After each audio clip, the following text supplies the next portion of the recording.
Henrikai, labas. Tu? Kristina. Kristina, labas. Kas atsitiko?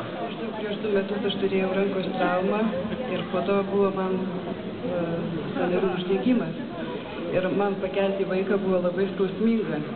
Vakar man tai palengvėjo ir dabar aš galiu parodyti, kad man, kai aš keliu, tai man tikrai neskauda. Norėtume pamatyti šitą vaizdą. Ačiū Dievui, jūs išgydytas.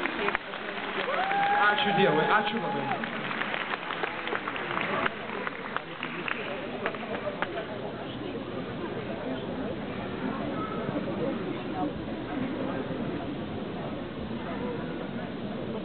Labas vakaras.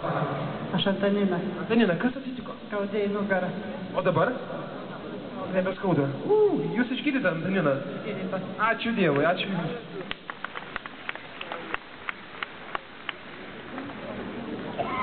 Labas vakaras. Kuo Jūs vardu? Janė.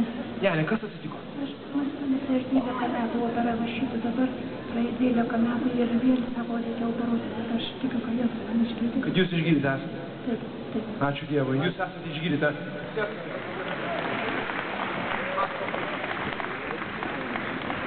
Labas vakaras.